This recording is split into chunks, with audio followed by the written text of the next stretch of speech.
Welcome to I Could Talk to You All Day. I'm Lauren Lefkowitz, recovering workaholic, perfectionist, and people pleaser. And I'm John Spears, emerging from playing small, getting caught up in the inertia of life, and always being on. I Could Talk to You All Day is a show for executives and emerging leaders. This is not just another leadership podcast. We're here to talk about what it means to be a leader while also being human. So join us for raw, vulnerable, and probably pretty funny conversations about shifting from surviving at work and home to thriving in the life you've always wanted. Let's get the conversation started.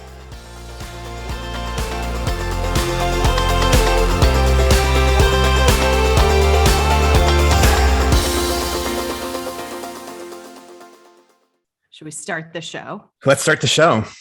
John, we're here. Hey, Lauren. I know it's kind of crazy. We've been talking about this for a long time and we're finally doing it.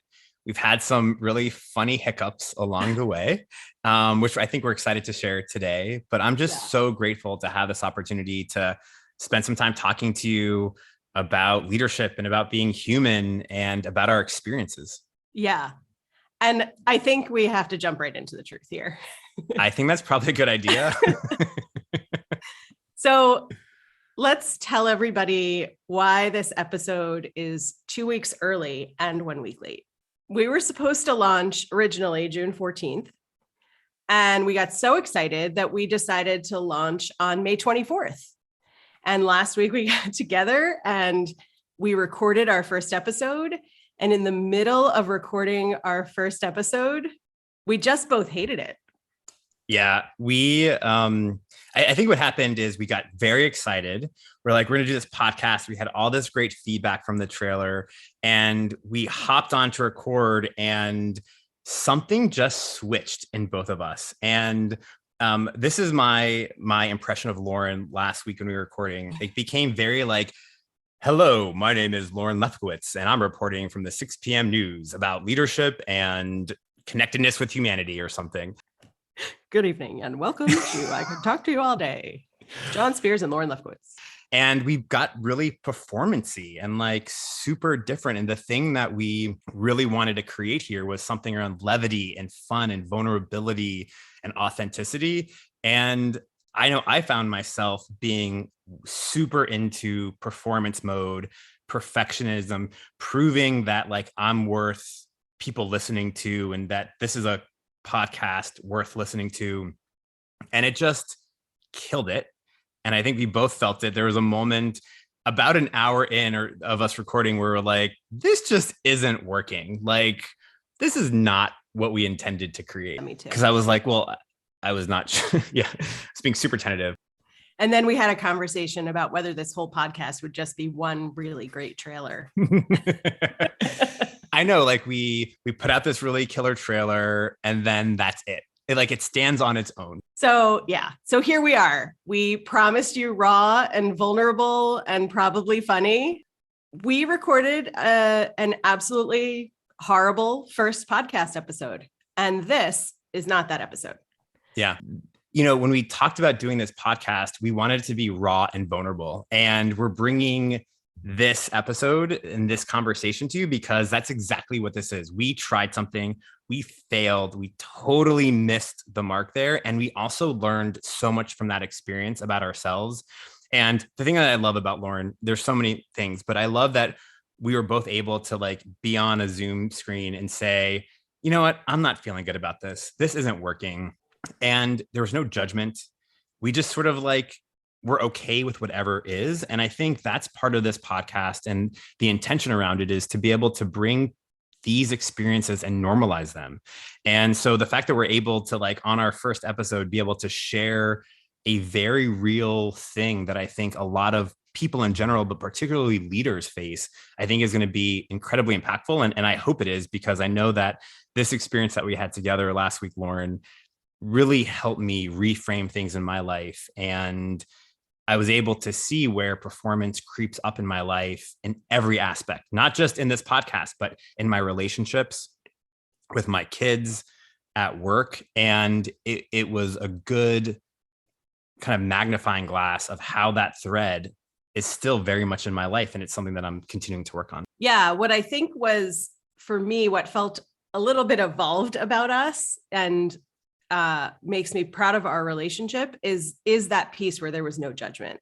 Mm-hmm. We were still in partnership. As partners, we felt terrible together about the episode, and we agreed to stop. I think something that we do a lot when we're trying to perform is to create this picture that everything is okay, we're fine, the show must go on. And however it turns out, we did it, it's complete. Mm-hmm. And we didn't feel like it was complete. We both felt so icky about how it was going. And we were able to stop and reset.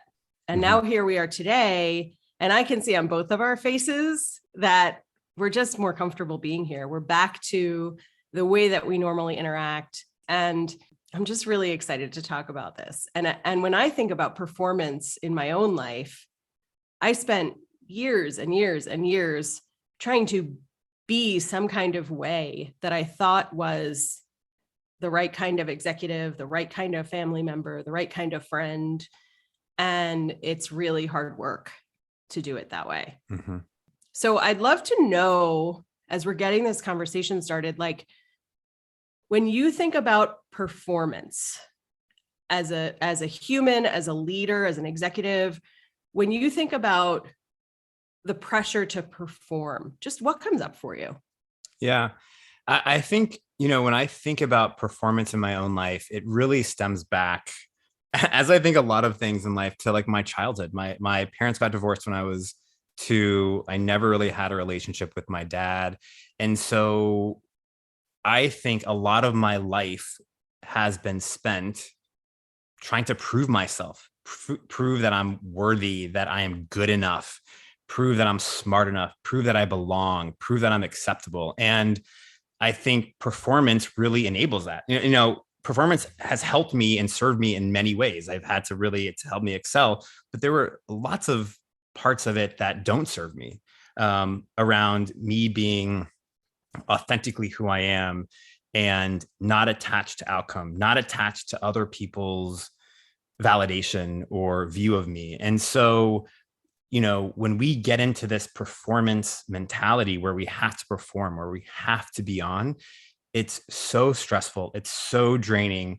And the only kind of metaphor or kind of example that I can think about is performing for me is like white knuckling it. It's just kind of like forcing my way. My body's tense. I'm just sort of like, I'm going to get through this, as opposed to when I am showing up as my authentic self and having fun and being me. There's just like this ease and this flow that exists in my life. And that is so much where I'd rather be, in that flow state of like me just showing up, than in this like white knuckling it, kind of really tense, really focused on myself and performance and acceptance, as opposed to the kind of value and impact that I could have in the world. Yeah, it's interesting that you went like all the way back to childhood, because we are who we are for a lot of our lives, unless we make, I think, like deliberate choices to discover who we want to be and discover who we are when we're not putting on performances. For me, early in my career, I worked for a company that expected Saturday work, expected you to be in the office early and late. And so I learned that working long hours made you look good. And I didn't want to just sit around. So I actually did work, and I took on more and more. And then I got sick. And so through my 30s, I was living with a bunch of different chronic illnesses, and I didn't want anyone to know. So my performance was being okay, acting like I was feeling healthy, working really hard, really long hours, performing all of the time, being professional Lauren. I lived a very compartmentalized life. I didn't complain at work. I didn't take time off to be sick. And it worked for my professional growth and the recognition I got, earning more money, up-leveling my career. It was super hard work to always be okay. And then I would come home and just go right to sleep because I was so tired from working all of the hours. I was working at one point 80 to 100-hour work weeks, pretending it was fine, actually enjoying some of the work, but not 100 hours of it. And then I broke both of my shoulders.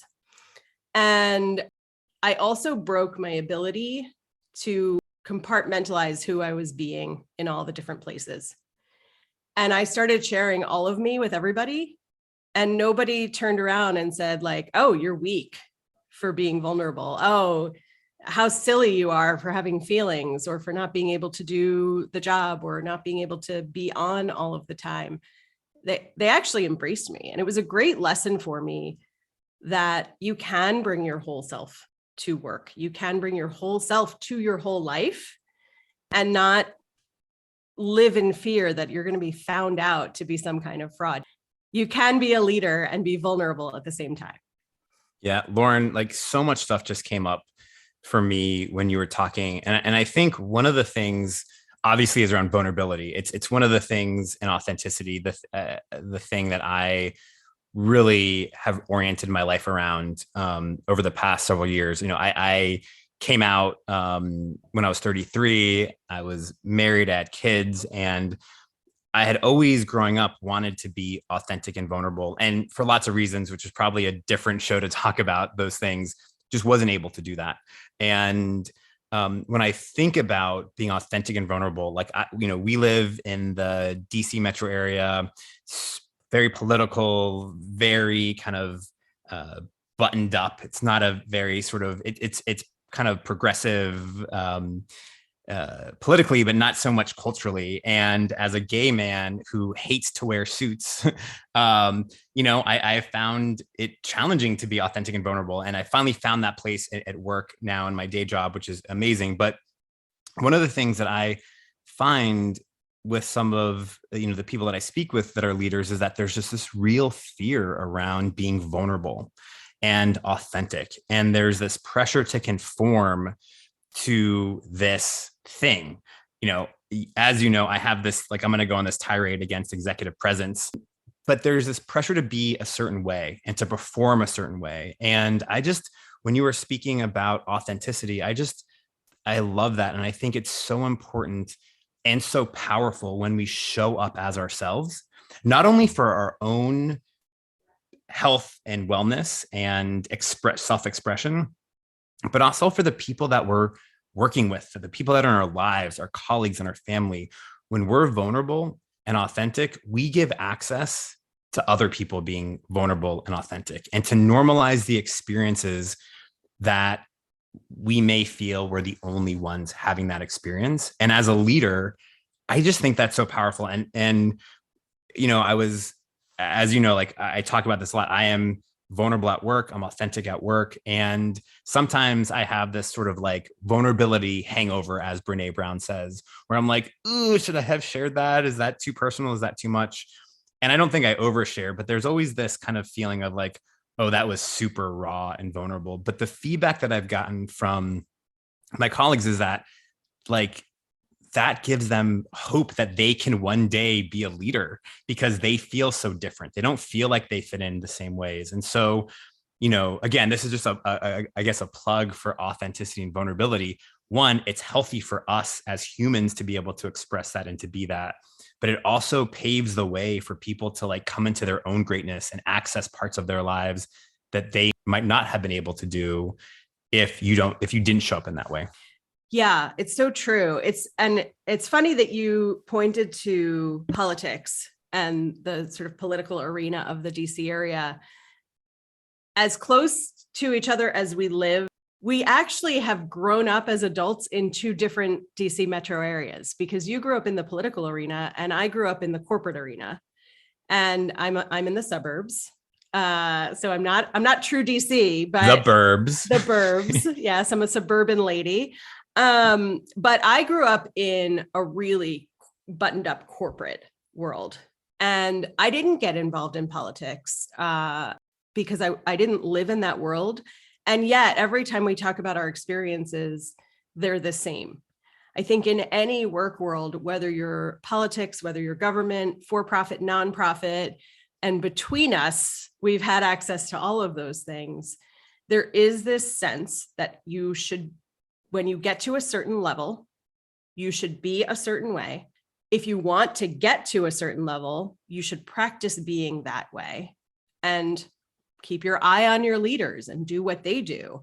And when your leaders are so buttoned up and so quiet and never show any vulnerability, it is painful to be in that scenario and to think, well, I've got sick kids at home. I don't want to say anything because I don't want anyone to think that having kids is a weakness, or I'm not feeling well, or I'm overwhelmed, or I'm burnt out. And you look at your leaders and they're fine. And they're, sitting straight up and wearing pressed suits, and they're not actually fine. That's the big secret. Nobody is just smooth sailing all the time. We are all struggling. And the more that we're willing to demonstrate that and be actual human people, the more inspiring it is for the up and coming leaders who want to see real people and who think to themselves now, I have to figure out how to get my whole life in order so that I can be an executive one day. Yeah, the thing that I think about when you were speaking, Lauren, is that we are all having a human experience. We are not robots. And to your point, we are all kind of navigating life. And just because you're a leader, the CEO of a company, or in the C-suite, or an emerging leader, someone who wants to lead something, or is an entrepreneur and has big ideas to change the world, it doesn't mean that those feelings, those experiences, the disappointments, the challenges of life are separate from you, that you're somehow immune to them. And the thing that I just really appreciated about how we got connected and how we became close is that, I felt like, massive imposter syndrome, all of those feelings of feeling like alone and other than, and like I'm not good enough. When we got together, started talking, you were vulnerable and shared your experiences. I shared my experiences, and it just made me feel okay. Saying that we're all struggling, that we all have disappointments in our lives or challenges in our lives, or we have, parents who are dying, or grief or trauma that's happened. That's a part of this human experience. And we just don't talk about it enough, particularly as leaders. And, when we talked about doing this show, Lauren, we didn't want to be a show of how to, and here are all the stats. And we wanted to really be vulnerable and talk about this stuff because it's not something we often hear in these leadership circles about this aspect of leadership. And we both believe this is that how we show up, who we are, who we be in the world, is super important. And if we don't address those things, and if we compartmentalize them, we're never going to be fully expressed as who we are, who we're meant to be in the world. And so I just really appreciate that about what you said. Yeah, I think back to the CEOs that I've worked with, and now I'm CEO of my own company. But when I was in corporate, when I think back to the CEOs that I've worked with over my career, and the one in particular that was willing to be vulnerable took off when he had the flu. And that sounds so simple. It sounds like, of course, he would take off when he had the flu, but the previous CEO had never taken off for anything. And the previous CEO had walked around the office to check who was still in the office late at night, to see who was coming in early, to really celebrate the amount of time people were dedicating to their jobs.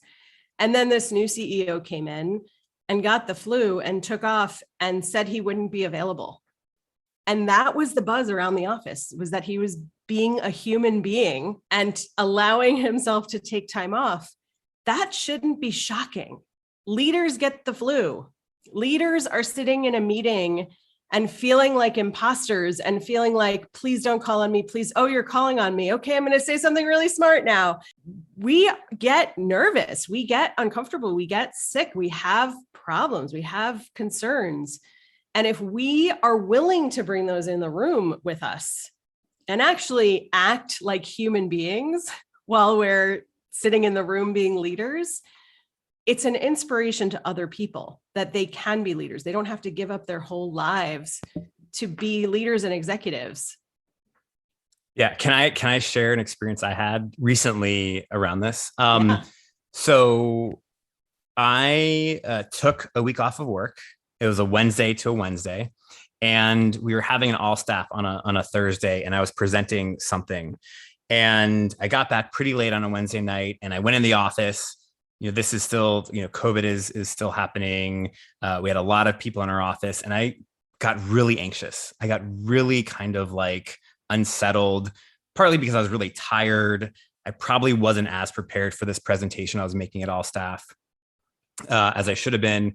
And it was the first time I was seeing lots of people in my office for the first time in like 2 years. And so I was just kind of like, all the mental kind of stuff that happens around, or do I high five? Do I give you a fist bump, an elbow bump, a hug? Like all of that processing was happening in my brain. And I went down and I started to give my presentation, and I got so anxious. I used to have anxiety when I spoke about 5 years ago, and I've been able to overcome that. And I haven't really had an experience where like physically I was feeling anxious when I spoke. And throughout my 5-minute presentation, I just struggled to get through it. I struggled to like breathe.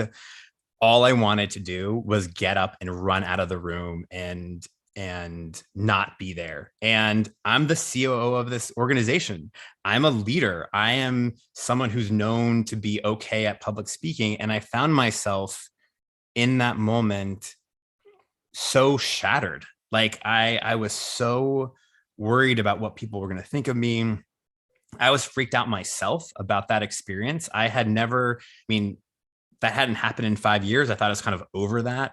And I then got on the call, got on the phone with my coach and was like, I need to talk to someone ASAP because I'm having a bit of a mental spiral. I need to talk through this. But I was so afraid to share that story because of what people might think of me. And I shared it with a colleague this week, and her response was just like, oh my God, thank you for sharing that. And I think it's just, to your point about vulnerability, I think that's so important because I know that I'm not immune to those things. And I can't be the only one, right? I can't be the only one in the world who's like, has these experiences. And at the level that I'm at, really doubt my ability to do my job, right? Like, Yeah. I can't be the only one. I know you're there with me, but like there has to be other people who have these types of experience that need support, that need a community, that need to be able to vocalize this and share that kind of experience. It's so true. And you're talking about your anxiety in speaking to this group. And for me, my anxiety always comes in the middle. So I'm great, like getting up in front of people, starting a conversation, starting to talk. And somewhere in the middle, my brain says to me, somebody who has a lot of years of experience speaking in front of people, being asked for my opinion, being expected to step in on things, somewhere in the middle of a presentation, my brain says to me, I can't believe they're listening to you. Who are you to be able to talk to all of these people? Why are they listening to you? And I have caught myself in the middle of a conversation or in the middle of a presentation or in the middle of an 8-hour workshop thinking, I'd like to just run away. I'd like to just walk out of this room and have somebody take over for me so I don't have to be in charge of so many things. Oh my God. Isn't that the worst experience? Like you're in the middle of doing something and you're like, I just want to get out of here. I'm like crawling out of my skin to get out of this situation. It's the worst. Yes. So, we're not here to give advice, right? We're not here to tell you all the to-dos and the not to-dos and tell you, what the best practices are. We have them. We have we this. Sure, could we do have that them. if you wanted to, but I don't think we know a lot of things. That. But I wonder for you, what helps you when you're having a day? Stuff is going on with the kids, stuff is going on with your home, with work, you're busy, you're tired, maybe you're not feeling well. Like, there are times in our lives and careers where like everything just feels like it's coming in crashing in.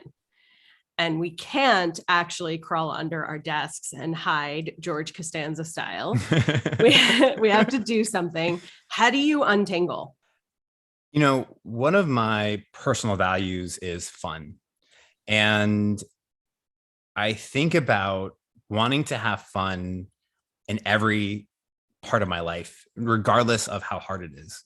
As a COO, I deal with lots of hard things. There are lots of hard things that come up through my desk or my email or conversations. And I try to approach everything with this sense of fun and ease. And I remember hearing about performance and practice and thinking about how do we have fun in those situations. And I remember this facilitator talking about, when you're watching the Olympics, it's like this high profile, high stress environment, particularly like if you're watching like gymnastics or ice skating, where there's this like performance element. There's a very strong technical component of it, but there's also a performance, like this artistic measure of how it goes. And you can always tell the athletes who are having fun, who have real technical expertise, but they're out there, they're loving it. They're there because they love what they're doing. And you can also tell and distinguish from those athletes that are in this like real performative, like I have to do good. There's no fun, there's no ease, there's no levity in their performance. It's very serious. And of course, obviously it's a stressful situation. So I don't want to diminish how, that feels to an athlete in that moment. But I find that what helps me get through is switching my focus from like wanting to get a 10 to just being me and having fun and incorporating elements of fun in my life. And when I do that, I think I show up differently. I think I'm more impactful. I think more of my authentic self comes out. And I think that's the measure for me lately.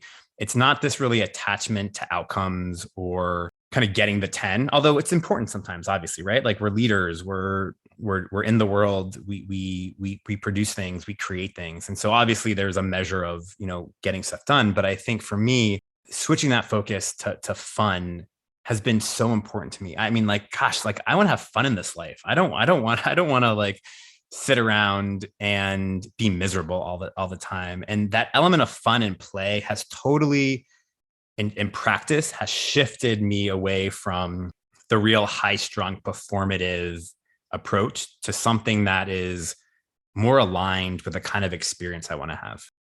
I love that. I relate to that a lot. And as a recovering perfectionist, who I think I will always be in some version of recovery, because perfectionism doesn't go away, it gets managed, right? I spent a lot of years being really intense and putting the work first and getting it exactly right, which I didn't every time, which only made me work harder to get to perfect, which doesn't exist. But something that I've learned is to ask myself why it's not fun. Because if the intensity is so high and I'm trying so hard to be perfect, first of all, I'm not going to get it right, because I'm so focused on what perfect looks like that I'm missing all of the cool stuff that could happen in the middle. So asking myself why it's not fun and where I'm putting pressure on myself is really important for me. And somebody in the last couple of years said to me, it's a practice, not a perfect. And that lives in my head rent free. Yeah. And I love the sentiment so much. Everything is a practice. We're always on our way to something or from something, and we're just practicing to make it better. And I've tried to stop rating myself on everything. I've tried to stop giving myself a grade for everything I do. I've become more willing to try things and fail at them and quit them. Learning to be a quitter when you're a perfectionist is very hard. Oh man, that is the hardest. To like say, I'm going to deviate course or I'm going to stop this is the hardest thing when you've always been able to like white knuckle yourself way through it. Yes. Yeah. The power through doesn't exist for me in the same way that it used to. And if I'm going to rate a 10 on anything, like on a, if I'm going to put myself on any kind of scale, I want to be a 10 for relatability. I want to be a 10 for approachability. I want to be a 10 for fun and for interactive and informative. I don't want to be a 10 for like every corner of my Excel spreadsheet was exactly perfect. The formulas were great. The color scheme was excellent. Like, I don't want that stuff to matter to me anymore. I don't want to live a life where you said white knuckling, but like where I'm trying so hard all the time. It's exhausting. And so now I feel like I live more in when I'm not feeling well, I tell people I'm not feeling well and I'm not coming to the thing, or I'm not working hard today. It turns out that when you are honest with people, when you are vulnerable with them, you get empathy and you get support. When you see that in action, right? The scary part for me, I think, is the first time I tell anybody something vulnerable about me. And without fail, I've been met with kindness and empathy, but there's this fear factor that I will be thought less of. I will be thought of as somebody who, oh, maybe we don't want to put that much pressure on her. And that doesn't happen. So it's that like moment of courage of stepping over the line and being vulnerable and then seeing the result that we all need to have. We need that little moment of courage where we stop performing, we start being real, we start being ourselves, and we get willing to ask for the help that we would provide to anybody who asked. I think about this a lot in how we treat other people and how harshly we treat ourselves around this. Like, gosh, if you're going back to my example earlier about that time when I got, anxious speaking, if I saw someone else in that experience, I would be completely sympathetic and empathetic and encouraging and like totally understanding. But the level of like whoop ass that I like gave myself in that moment was just so bad. It's so harsh. And so you're totally right, Lauren, being able to like internalize that kind of the grace that we give other people and the kindness that we give other people and reframe that to ourselves, I think is the most powerful thing that we can do for our own well-being and for our own like acceptance and success. I love to ask myself the question when I'm being really hard on myself and when I'm trying to achieve perfectionism, or when I can hear myself sounding like I'm performing and I'm in my head berating myself for how I'm doing it. I try to ask myself, what would I say to me if I were being kind? It always feels like a surprising question, right? I'm in my own head thinking about it myself. And it always makes me stop in my tracks and realize how hard I'm being on myself. And that's for me where the performance comes from. Mm-hmm. There's nobody around me looking at me and saying with their arms crossed, well, what do you have for me? Impress me, right? Nobody is saying that. Everybody knows me. Your people know you. We've already proven ourselves as valuable, great human beings. So to imagine in our own heads that whatever our performance is in this moment makes the big difference and makes us or breaks us is overwhelming. It's not real. And it is so much pressure. And so if you can stop and ask yourself, what would I say to myself if I were being kind? Mm-hmm. Can make such a big difference. Totally. You said this a few times, asking ourselves questions. I think being curious about if you're having this experience, having some curiosity around why isn't this fun? You kind of mentioned kind of exploring some things, really kind of exploring this experience, I think could be really powerful. And if you are in a sort of space or having an experience where you're being hard on yourself, that question of how can I be kind to myself? What is the kind response here is transformative. Yeah. And there may be people listening who are like, You're nuts. I don't talk to myself. You do. You talk to yourself all the time. You say mean things to yourself all the time. We all do. We all have this internal voice. I call them my monsters. We all have these internal voices that tell us we can't do things. We're not smart enough. We did it wrong. We're disappointing people. We're disappointing ourselves. We're not good enough. There's a kind voice in you too. It just has to be more deliberate. Oh my God. That just totally blew my mind. That's like a thing we got to put on a little placard. Like, there's a kind voice in you.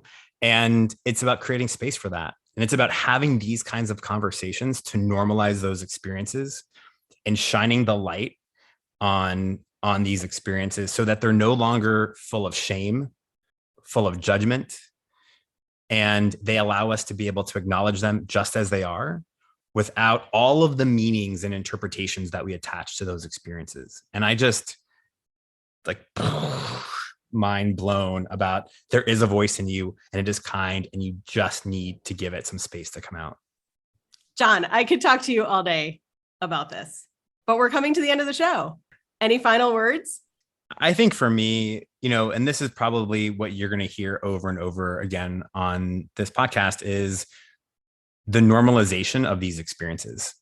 And if you are caught up in performance or self-judgment or not being able to be kind to you, it's totally a normal experience.